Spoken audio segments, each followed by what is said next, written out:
Assalamualaikum warahmatullahi wabarakatuh. Perkenalkan, nama saya Akbar Prasetyo. Saya berasal dari Universitas Primagraha, Fakultas Ekonomi dan Bisnis, Prodi Manajemen, dengan NIM 612012320066. Tujuan saya membuat video ini untuk mengulas kembali materi yang telah saya pelajari mengenai teori ekonomi yang diampu oleh Bapak Ahmad Teguh Setiadi. Cekidot. Nah, sebelumnya teman-teman tahu nggak sih teori ekonomi itu apa?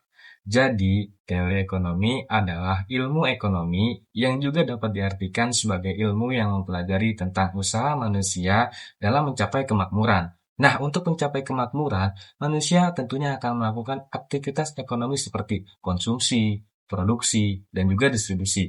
Hal ini dapat memunculkan masalah ekonomi, yaitu tidak seimbangnya kebutuhan manusia yang tak terbatas dengan jumlah barang atau produksi yang makin terbatas. Nah, teman-teman, selanjutnya ada konsep dasar ekonomi mikro.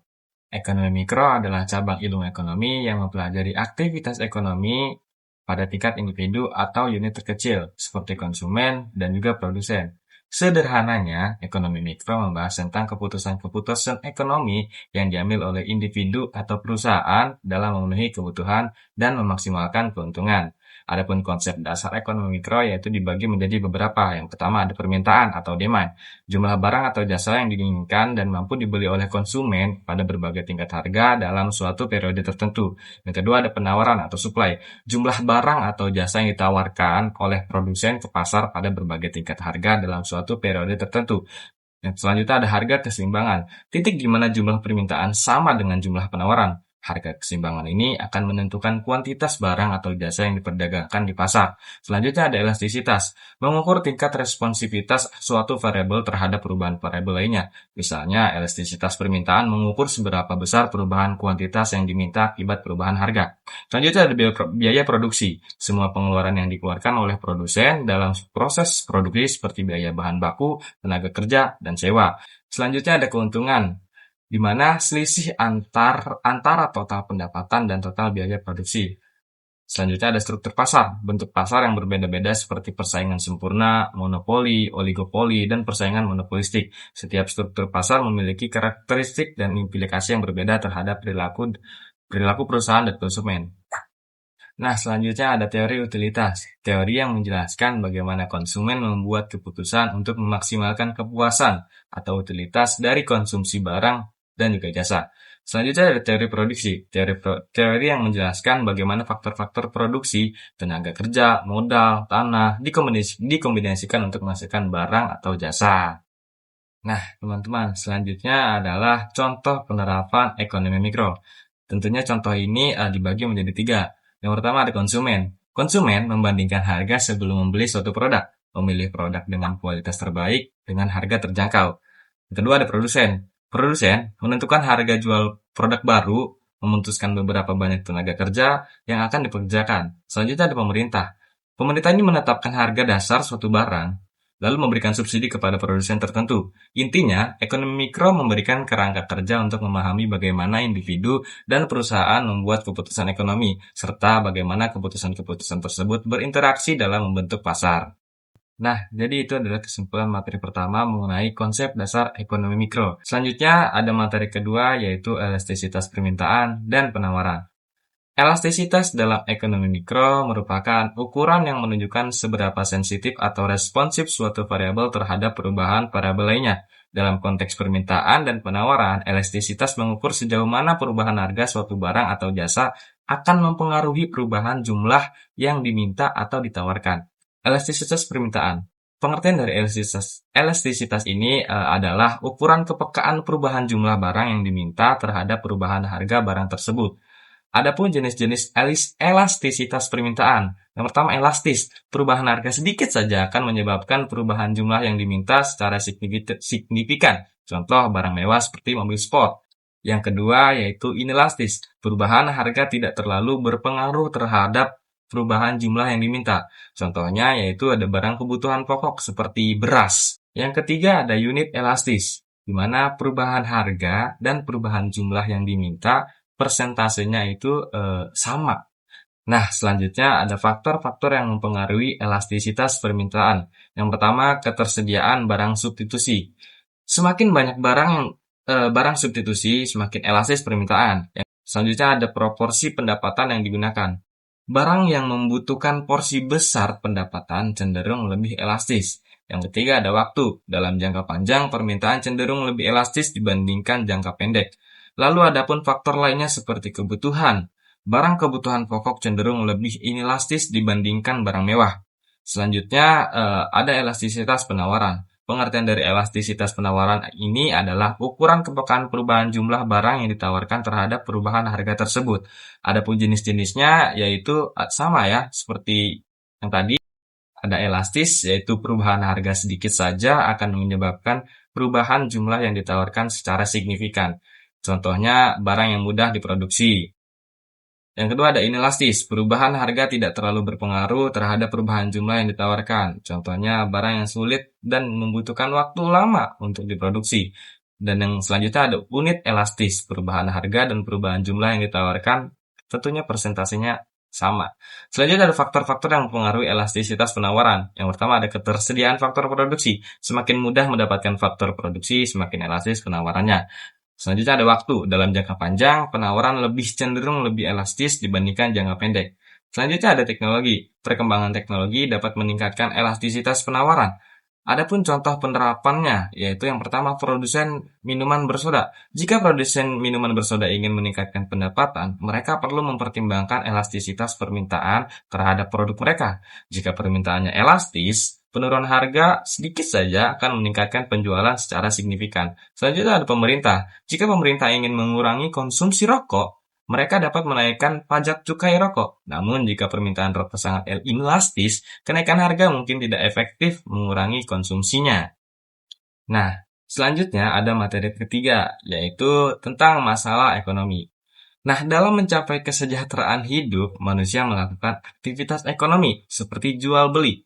Namun, seperti aktivitas ekonomi tersebut tidak lepas dari masalah ekonomi. Sebenarnya apa sih yang dimaksud masalah ekonomi? Jadi, masalah ekonomi itu adalah masalah yang sering terjadi dalam kehidupan sehari-hari, baik masalah dalam jual beli, tawar-menawar, maupun ekspor dan impor. Dalam kehidupan sekarang, terutama di Indonesia, terdapat beberapa masalah ekonomi yang terjadi, di antaranya pengangguran, kemiskinan, harga, profit, inflasi, hutang, sistem ekonomi, ekonomi politik, kesejahteraan, dan pertumbuhan ekonomi. Untuk memahami masalah ekonomi tersebut, saya akan menjelaskan satu persatu masalah ekonomi yang sering terjadi.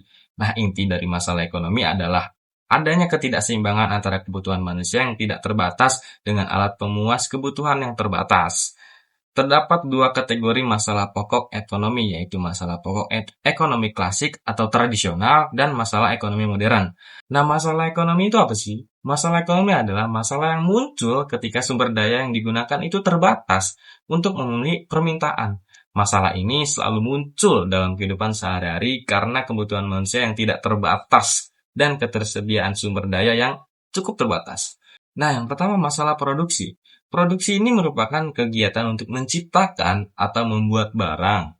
Pengertian tersebut merupakan pengertian umum yang kita kenal sehari-hari.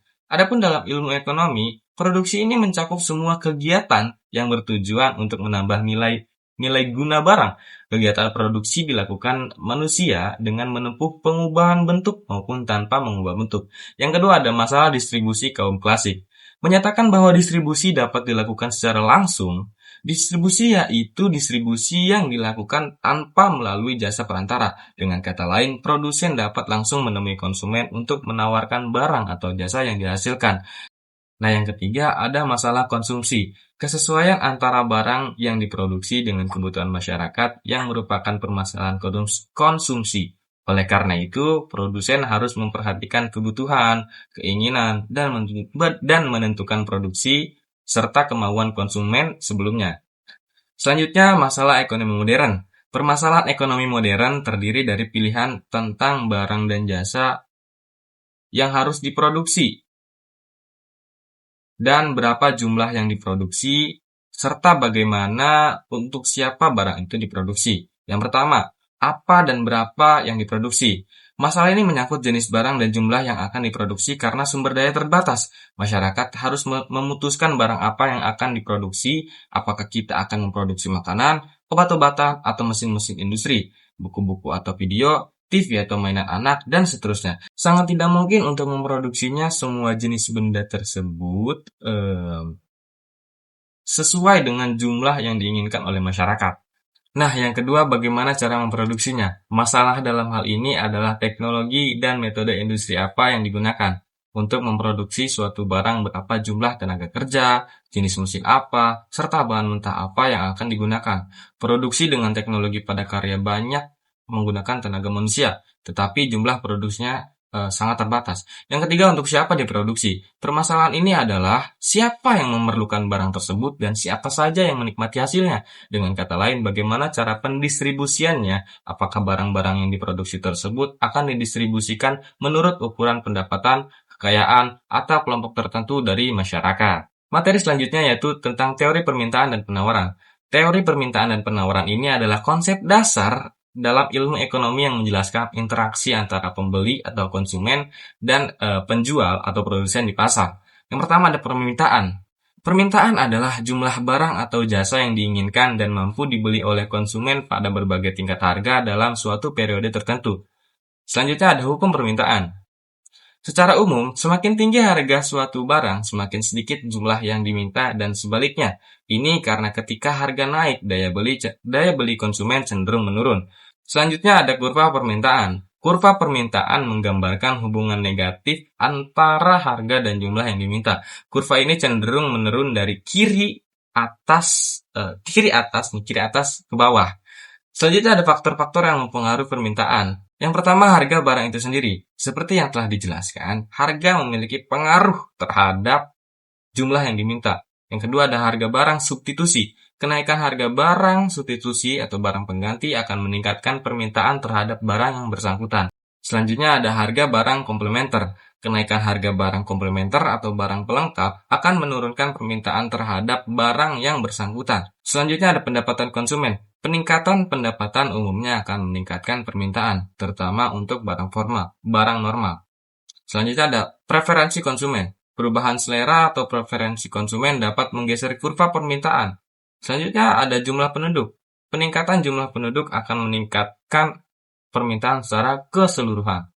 Dan yang terakhir yaitu ekspektasi konsumen. Ekspektasi mengenai kenaikan harga di masa depan dapat meningkatkan permintaan saat ini. Selanjutnya ada penawaran. Penawaran adalah jumlah barang atau jasa yang bersedia dan mampu dijual oleh produsen pada berbagai tingkat harga dalam suatu periode tertentu. Selanjutnya ada hukum penawaran.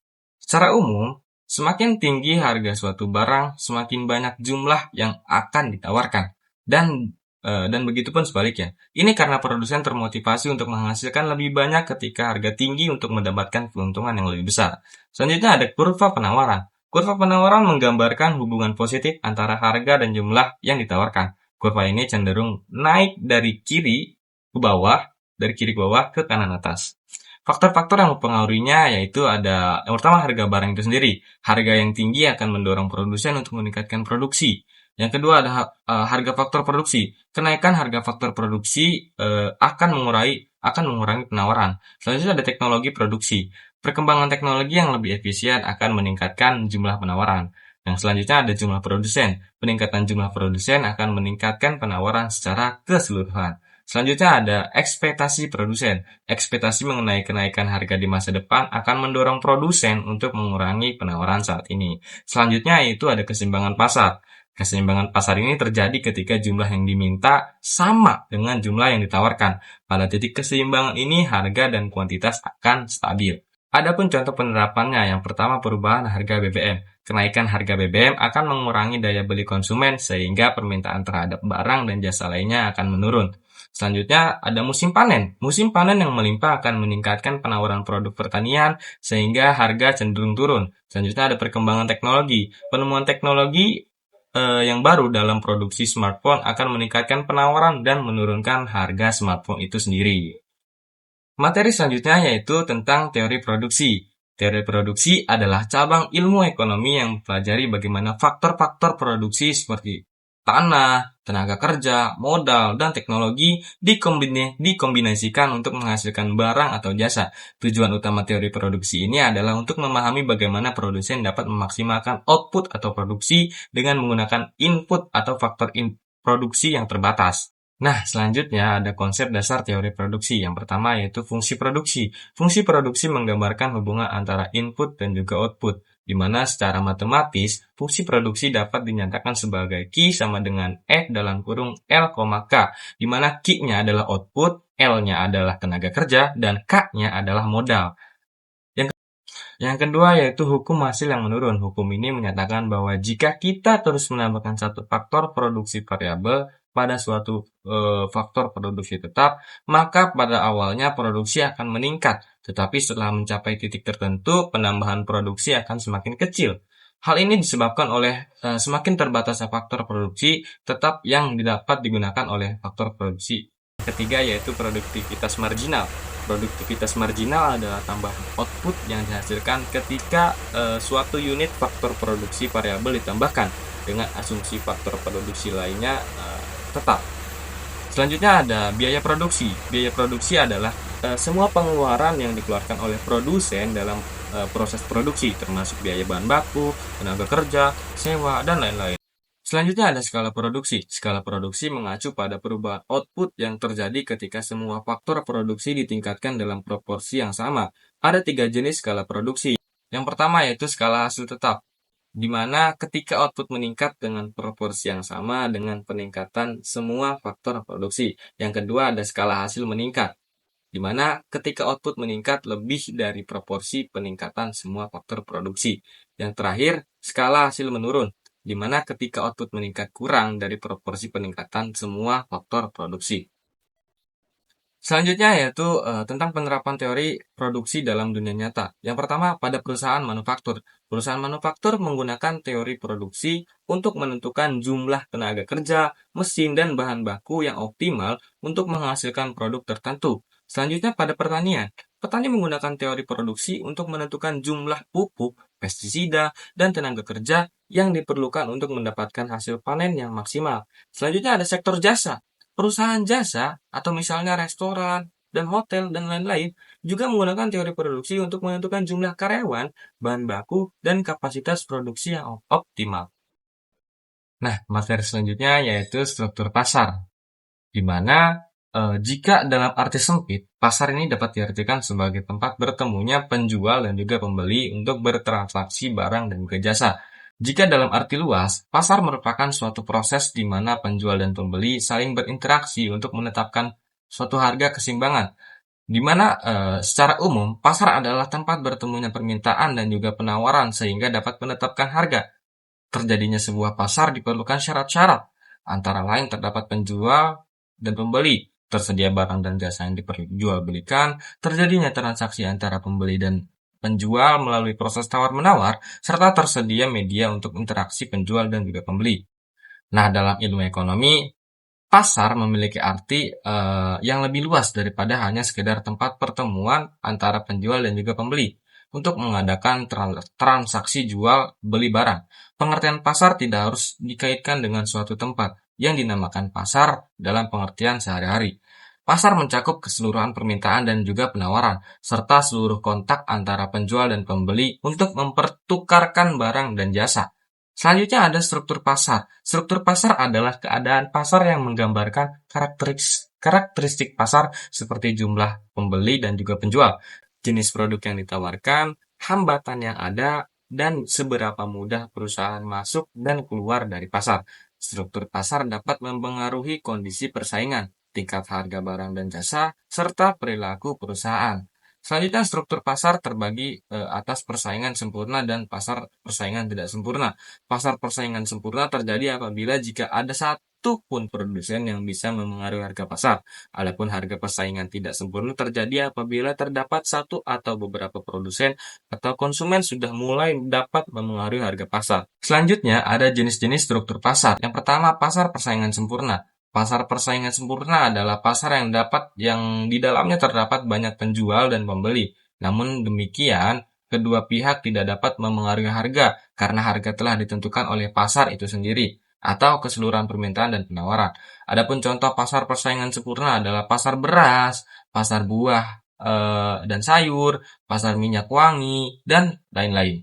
Sedangkan ciri-ciri dari pasar persaingan sempurna adalah yang pertama jumlah pembeli dan penjual banyak. Kedua, barang atau jasa yang diperjualbelikan bersifat homogen. Yang ketiga, faktor produksi bebas bergerak. Yang keempat, adanya kebebasan untuk mengambil keputusan. Yang kelima, pembeli dan penjual mengetahui keadaan pasar. Yang keenam, produsen bebas keluar masuk pasar. Yang ketujuh, harga ditentukan oleh mekanisme pasar dan penawaran. Yang selanjutnya ada pasar persaingan tidak sempurna. Pasar persaingan tidak sempurna adalah sebuah pasar yang mana selisih penjual dan pembelinya sangat banyak, tetapi dengan barang atau produk yang sama ataupun serupa. Pasar persaingan tidak sempurna juga seringkali disebut sebagai suatu bentuk pasar yang tidak terorganisir secara sempurna. Oleh karena itu, jenis pasar ini dianggap tidak sempurna karena adanya kecacatan yang menimbulkan ketidakadilan di dalam pasar. Secara umum, ciri-ciri pasar persaingan tidak sempurna yaitu yang pertama, jumlah penjualnya lebih sedikit, tapi banyak pembeli. Yang kedua, penjual berhak menentukan harga produknya sendiri. Yang ketiga, penjual baru akan susah untuk bersaing. Yang keempat, tidak ada produk pengganti barang yang dijual sama. Nah, materi selanjutnya yaitu tentang pendapatan nasional. Pendapatan nasional adalah jumlah pendapatan yang diterima oleh masyarakat suatu negara dalam kurun waktu tertentu yang biasanya 1 tahun. Pendapatan nasional pertama kali dicetuskan oleh Sir William Petty dari Inggris yang berusaha menaksir pendapatan nasional negaranya pada tahun 1665. Namun pendapatan tersebut tidak disepakati oleh ahli ekonomi. Karena menurut ahli ekonomi, alat utama untuk mengukur kegiatan perekonomian adalah suatu jumlah barang atau jasa yang dihasilkan setiap tahun oleh suatu negara. Oleh karena itu, pengertian pendapatan nasional itu sendiri adalah ukuran dari nilai total barang dan jasa yang dihasilkan oleh suatu negara dalam kurun waktu 1 tahun yang dinyatakan dalam satuan uang. Salah satu tolak ukur yang digunakan untuk menilai kondisi perekonomian suatu negara adalah pendapatan nasional. Adapun faktor-faktor yang mempengaruhinya yaitu yang pertama ada permintaan dan penawaran agregat.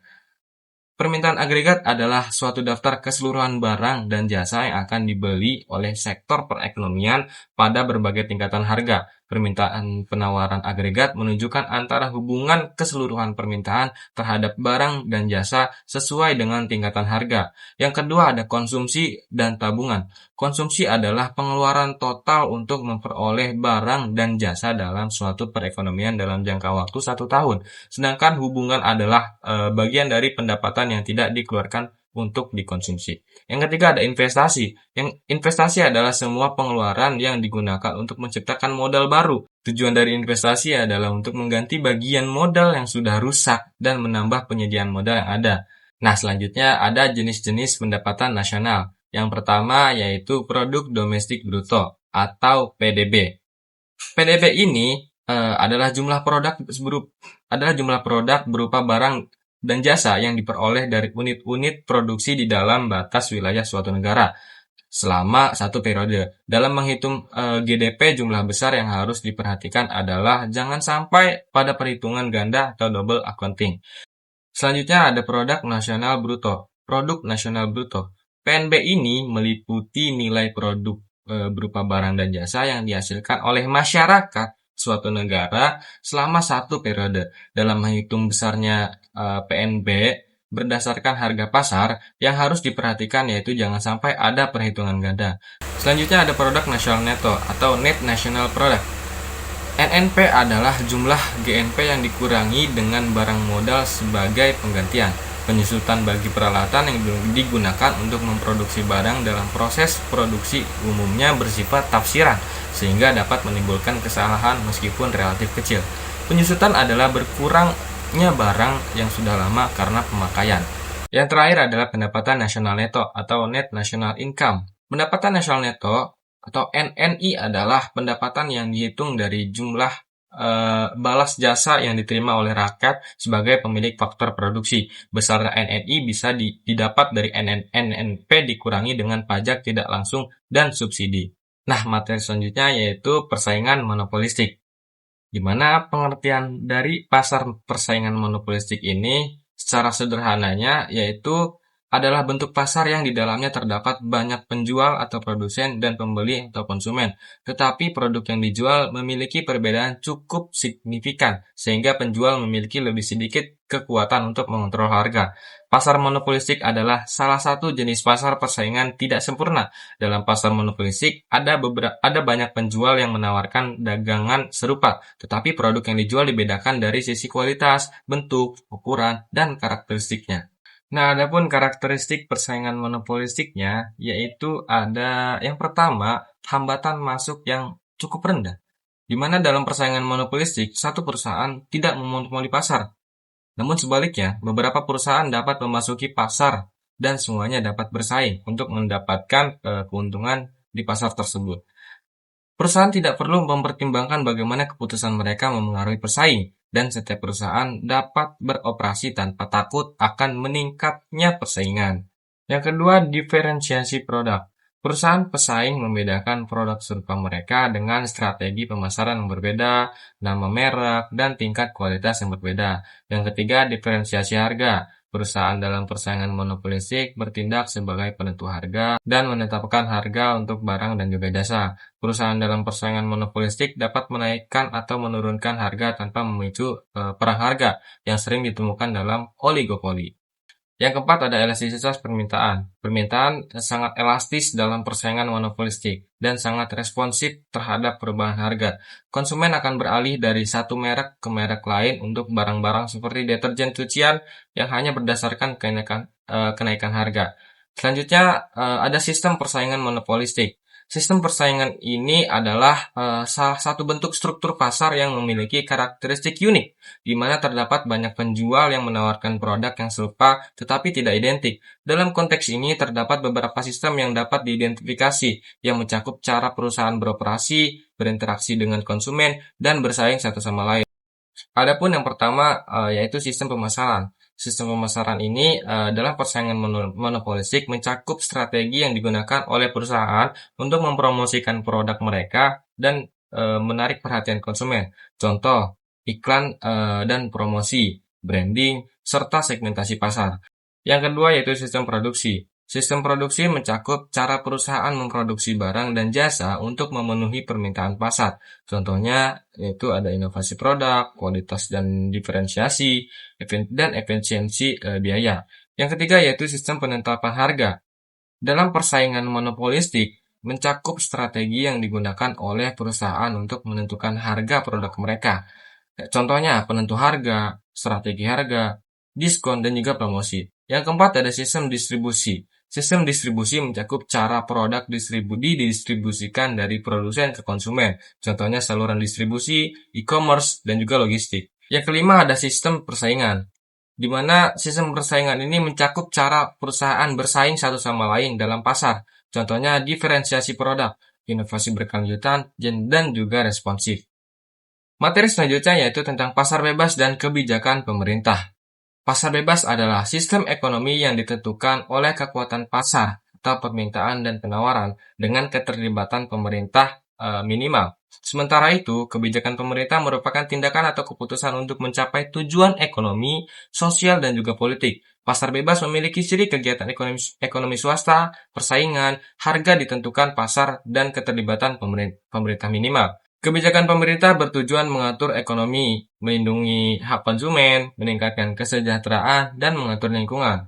Kebijakan ini meliputi fiskal, moneter, perdagangan, dan juga industri. Keduanya saling terkait dan memengaruhi pertumbuhan ekonomi, kesejahteraan masyarakat, kestabilan politik, dan lingkungan hidup. Selanjutnya ada interaksi pasar bebas dan kebijakan pemerintah. Yang pertama, dalam pasar bebas, pemerintah tetap memiliki peran penting meskipun intervensi di pasar minim. Tanpa pengaturan yang tepat, pasar bebas bisa menyebabkan ketimpangan ekonomi, kerusakan lingkungan, atau persaingan tidak sehat. Yang kedua, ada kebijakan pemerintah. Dalam pasar bebas bisa berfokus pada menciptakan keseimbangan antara kebebasan pasar dan perlindungan kepentingan publik, seperti melindungi konsumen, menjaga stabilitas ekonomi, dan mencegah praktik monopoli. Selanjutnya ada model ekonomi pasar bebas. Terdapat beberapa model ekonomi yang lebih mendalam mengenai pasar bebas, di mana yang pertama kapitalisme. Kapitalisme ini adalah sistem ekonomi yang mengutamakan kepemilikan pribadi terhadap sumber daya dan perusahaan, serta mengandalkan pasar bebas untuk menentukan harga dan alokasi sumber daya. Dalam sistem kapitalisme, individu dan perusahaan swasta memiliki kebebasan untuk berbisnis, menghasilkan keuntungan, dan berkompetisi di pasar. Selanjutnya, ekonomi pasar bebas sosial. Meskipun mirip dengan kapitalisme, ekonomi pasar bebas sosial mengedepankan keseimbangan antara kebebasan pasar dan jaminan sosial bagi warga negara. Negara tetap menyediakan layanan dasar seperti kesehatan, pendidikan, dan kesejahteraan sosial. Nah, selanjutnya ada neoliberalisme. Neoliberalisme ini adalah pendekatan ekonomi yang sangat menekankan pada pasar bebas, privatisasi, deregulasi, dan pengurangan peran negara dalam perekonomian. Banyak negara berkembang yang menetapkan kebijakan neoliberal dalam upaya meningkatkan efisiensi dan pertumbuhan ekonomi. Nah, materi selanjutnya yaitu tentang kebijakan fiskal dan juga kebijakan moneter. Adapun pengertian kebijakan fiskal yaitu adalah salah satu kebijakan makroekonomi yang melibatkan tindakan pemerintah dalam mengatur pengeluaran dan pendapatan negara untuk mempengaruhi permintaan dan penawaran agregat dalam perekonomian. Kebijakan fiskal melibatkan peningkatan pengeluaran pemerintah atau pemotongan pajak untuk merangsang tambahan permintaan bagi barang dan jasa, terutama dari rumah tangga. Fenomena ini juga dapat terjadi jika sebuah pemerintahan melakukan pemotongan pajak sebagai salah satu instrumen kebijakan fiskal untuk merangsang perekonomian. Adapun pengertian kebijakan moneter. Kebijakan moneter adalah salah satu kebijakan ekonomi makro yang dapat disesuaikan dengan siklus kegiatan ekonomi. Kebijakan moneter ini mencakup semua upaya atau tindakan yang dilakukan oleh bank sentral untuk mempengaruhi variabel-variabel moneter dalam perekonomian, seperti jumlah uang beredar, tingkat suku bunga, ketersediaan kredit, dan nilai tukar mata uang. Kebijakan ini merupakan salah satu instrumen utama dalam kebijakan ekonomi makro yang bertujuan mencapai sasaran tertentu dalam perekonomian. Adapun fungsi kebijakan fiskal dan kebijakan moneter. Yang pertama, kebijakan fiskal. Fungsi kebijakan fiskal diatur dalam Undang-Undang Nomor 17 Tahun 2003 Pasal 3 Ayat 4 tentang Keuangan Negara. Undang-undang tersebut berisi mengenai fungsi otoritas, perencanaan, pengawasan, alokasi, stabilitas, serta distribusi. Yang pertama yaitu fungsi otoritas. Fungsi pertama dari kebijakan fiskal adalah otoritas. Artinya, kebijakan fiskal berfungsi ketika anggaran negara telah menjadi pedoman yang digunakan untuk mencari pendapatan serta belanja pada tahun tertentu dan bersangkutan. Yang kedua, fungsi perencanaan, di mana fungsi kedua ini artinya kebijakan fiskal berfungsi ketika anggaran dari suatu negara telah menjadi dasar bagi manajemen dalam merencanakan anggaran tahun yang bersangkutan saat itu. Yang ketiga yaitu fungsi pengawasan. Kebijakan fiskal berfungsi ketika anggaran suatu negara telah menjadi dasar manajemen untuk merencanakan anggaran tahun yang bersangkutan. Nah, selanjutnya yaitu ada kebijakan moneter. Kebijakan moneter ini memiliki beberapa fungsi utama dalam perekonomian, yang mana meliputi pertama, mengendalikan inflasi. Salah satu fungsi kebijakan moneter adalah untuk mengendalikan tingkat inflasi dengan mengatur jumlah uang yang beredar dan suku bunga. Bank sentral dapat mencoba untuk menjaga tingkat inflasi dalam kisaran yang ditargetkan. Yang kedua yaitu mendorong pertumbuhan ekonomi, di mana peran dan fungsi kebijakan moneter juga digunakan untuk merangsang atau mengendalikan pertumbuhan ekonomi. Dengan menurunkan suku bunga, bank sentral dapat mendorong pinjaman dan investasi, yang pada gilirannya dapat merangsang aktivitas ekonomi dan pertumbuhan output. Yang ketiga yaitu menjaga stabilitas mata uang. Peran dan fungsi kebijakan moneter ini adalah menjaga stabilitas nilai tukar mata uang suatu negara. Melalui intervensi di pasar valuta asing dan kebijakan suku bunga, bank sentral dapat mencoba untuk mencegah depresiasi atau penggunaan yang terlalu drastis dari mata uangnya, yang dapat memiliki dampak yang signifikan pada perdagangan internasional, inflasi, dan stabilitas ekonomi secara keseluruhan. Adapun tujuan kebijakan fiskal dan kebijakan moneter, yang pertama kebijakan fiskal. Adapun tujuan kebijakan fiskal yang dilakukan pemerintah adalah yang pertama, memiliki keadaan perekonomian. Hal ini dapat dilakukan dengan mengatur tingkat konsumsi pemerintah, jumlah transfer pemerintah, dan jumlah pajak yang diterima sehingga dapat mempengaruhi tingkat pendapatan nasional. Yang kedua, meningkatkan keseimbangan kerja. Implementasinya, penerimaan pengeluaran dalam anggaran pendapatan dan belanja negara atau APBN Tujuan dari semua itu adalah untuk meningkatkan laju investasi, untuk meningkatkan output nasional yang pada akhirnya tetap dapat menyerap kesempatan kerja. Yang ketiga yaitu menjaga kestabilan harga-harga secara umum dan laju inflasi. Implementasi dari kebijakan ini adalah negara dengan menetapkan pajak langsung progresif dan pajak komoditas dengan harapan dapat menjaga stabilitas harga dan dapat menekan laju inflasi yang timbul di masyarakat. Yang kedua itu ada kebijakan moneter. Adapun tujuan dari kebijakan moneter yaitu yang pertama ada menjaga stabilitas ekonomi. Jalannya roda perekonomian akan terganggu jika jumlah uang beredar melebihi atau lebih sedikit dari jumlah barang dan jasa yang beredar. Hal ini karena bisa mengakibatkan terjadinya inflasi atau deflasi. Yang kedua itu menjaga stabilitas harga. Tinggi rendahnya harga barang dan jasa sangat mempengaruhi jalannya perekonomian. Harga yang tinggi bisa mengakibatkan turunnya permintaan. Turunnya permintaan mengakibatkan turunnya produktivitas dunia usaha. Oleh karena itu, pemerintah perlu menjaga kestabilan harga barang dan jasa dengan menggunakan kebijakan moneter. Jika harga terlalu tinggi, pemerintah bisa mengurangi jumlah uang yang beredar di masyarakat. Demikian pula sebaliknya. Yang ketiga yaitu meningkatkan kesempatan kerja. Dengan menerapkan kebijakan moneter, yaitu dengan mengatur jumlah uang yang beredar di masyarakat, maka perekonomian akan menjadi stabil. Perekonomian yang stabil akan mendorong dunia usaha untuk melakukan investasi baru yang pada akhirnya dapat menyerap tenaga kerja dan meningkatkan kesempatan kerja. Adapun materi terakhir yaitu mengenai perekonomian terbuka. Perekonomian terbuka adalah perekonomian yang melibatkan diri dalam perdagangan internasional atau ekspor dan juga impor, barang dan jasa serta modal dengan negara-negara lain.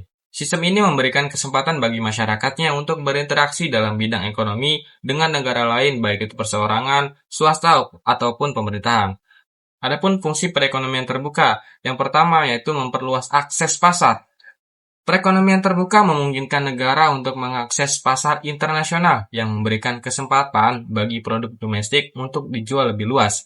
Dengan memasuki pasar global, negara dapat meningkatkan ekspor dan memperbesar pangsa pasar produk-produk domestik yang berpotensi meningkatkan pendapatan nasional. Yang kedua yaitu peningkatan penerimaan negara. Negara dapat meningkatkan pendapatan melalui ekspor barang dan jasa, serta memperoleh penerimaan dari tarif impor, pajak perdagangan, dan lainnya. Penerimaan ini dapat digunakan untuk membiayai pembangunan infrastruktur, pendidikan, kesehatan, dan sektor-sektor penting lainnya yang mendukung pembangunan ekonomi. Yang ketiga yaitu meningkatkan kualitas dan kuantitas barang. Perekonomian terbuka memfasilitasi impor barang dan jasa dari negara lain yang mungkin tidak dapat diproduksi secara domestik atau tidak ekonomis untuk diproduksi. Meningkatkan ketersediaan barang-barang berkualitas tinggi dan dengan harga yang lebih kompetitif bagi konsumen domestik yang berdampak positif pada daya beli masyarakat. Adapun tujuan perekonomian terbuka, yaitu yang pertama meningkatkan pertumbuhan ekonomi.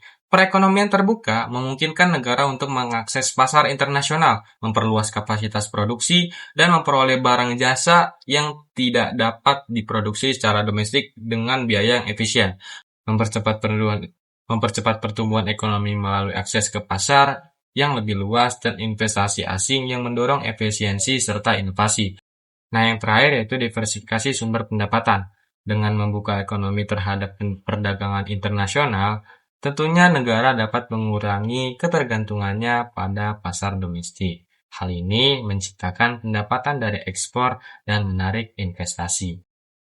Nah, mungkin itu saja pemahaman materi yang saya dapat mengenai teori ekonomi. Adapun kesimpulannya yaitu, dari keseluruhan materi yang telah dipaparkan, dapat memberikan penjelasan mengenai materi dengan membahas konsep dasar ekonomi mikro, meliputi teori permintaan dan penawaran, teori produksi, struktur pasar, dan pendapatan nasional. Elastisitas mengukur sensitivitas perubahan kuantitas terhadap harga, sementara masalah ekonomi muncul karena kelangkaan. Teori produksi menjelaskan bagaimana input diubah menjadi output, sementara teori permintaan dan penawaran menentukan harga keseimbangan. Struktur pasar menggambarkan karakteristik pasar, seperti jumlah pembeli dan penjual, jenis produk, dan hambatan masuk. Kebijakan fiskal, moneter, dan perekonomian terbuka juga dibahas, menunjukkan pengaruh pemerintah dan pasar internasional terhadap kegiatan ekonomi. Mungkin itu saja yang dapat saya simpulkan. Harapan saya dalam video ini semoga dapat memberikan pemahaman dasar tentang sistem ekonomi dan pengaruh kebijakan ekonomi untuk teman-teman semuanya. Mungkin itu saja yang dapat saya jelaskan mengenai teori ekonomi. Kurang dan lebihnya mohon maaf. Saya pamit undur diri. Wassalamualaikum warahmatullahi wabarakatuh. See you.